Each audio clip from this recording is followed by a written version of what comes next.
சென்னையிலிருந்து புதுச்சேரி வரை 165 கிலோமீட்டர் தொலைவிற்கு இடையே உள்ள 60 சிசிடிவி கேமராக்களை ஆய்வு செய்து வழிப்பறி கொள்ளையனை கைது செய்துள்ளது காவல்துறை. போகும் வழி தெரியாமல் இருக்க மிளகாய் பொடியை தூவி மோப்ப நாயை வேண்டுமானால் ஏமாற்றலாம். சிசிடிவி கேமராவை ஏமாற்ற முடியுமா? சென்னை ராயப்பேட்டையில் வீட்டில் தனியாக இருந்த பெண்ணிடம் கத்தியை காட்டி மிரட்டி 7 சவரன் நகை பறிக்கப்பட்டது.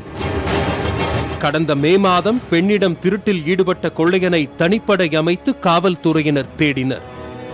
கொள்ளை நடந்த இடத்தில் பதிவான சிசிடிவி காட்சிகளை ஆய்வு செய்தனர்.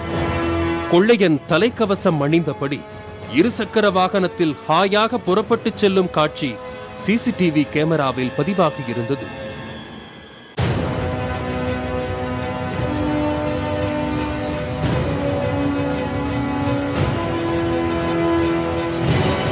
இருசக்கர வாகனத்தில் சென்ற கொள்ளையனை சிசிடிவி கேமரா மூலம் பின்தொடர்ந்தது காவல்துறை.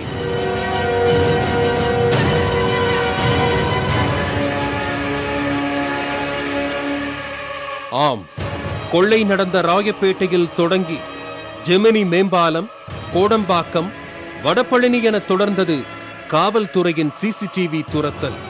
மதுரவாயல் பைபாஸ் வழியாக செங்கல்பட்டு சென்று அங்கிருந்து விக்கிரவாண்டிக்குள் நுழைந்த கொள்ளையன் அங்குள்ள பங்கில் பெட்ரோல் நிரப்புகிறார். மீண்டும் அதே சாலையில் திண்டிவனம், ஆரோவில் வழியாக புதுச்சேரி சென்று விட்டார். கடைசியாக கொள்ளையனின் இருசக்கர வாகனம் புதுச்சேரியில் உள்ள தனியார் தங்கும் விடுதியின் சிசிடிவி கேமராவில் பதிவாகியிருந்தது.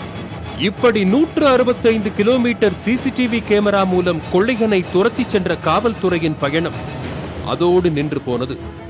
இதனால் ஏமாற்றமடைந்த காவல்துறையினர் கொள்ளையனின் புகைப்படத்தை புதுச்சேரி காவலர்களிடம் கொடுத்து தகவல் தெரிந்தால் கூறும்படி சொல்லிவிட்டு சென்னை திரும்பிவிட்டனர். அதன் பின் வழக்கில் எந்த முன்னேற்றமும் இல்லை. புதுச்சேரியில் சாலையில் நடந்து சென்ற பெண்ணிடம் சங்கிலியை பறித்த கொள்ளையன் கையும் களவுமாக பிடிபட்டான். அப்போதும் அதே இருசக்கர வாகனம், அதே தலைக்கவசத்துடன் வழிப்பறி செய்ய வந்திருந்ததால் சென்னை காவல்துறை கொடுத்த புகைப்படத்துடன் 100 விழுக்காடு ஒத்துப்போனது கொள்ளையனின் உருவம். உடனடியாக கொள்ளையனை அமுக்கிய புதுச்சேரி காவலர்கள் சென்னை ராயப்பேட்டை காவல்துறையினரிடம் ஒப்படைத்தனர். பிடிபட்டவர் பெயர் ஜான்சன் என்பதும் கொல்கத்தாவை சேர்ந்தவர் என்பதும் விசாரணையில் தெரிய வந்தது. அவரிடமிருந்து 8 சவரன் நகை மற்றும் இருசக்கர வாகனம் பறிமுதல் செய்யப்பட்டன.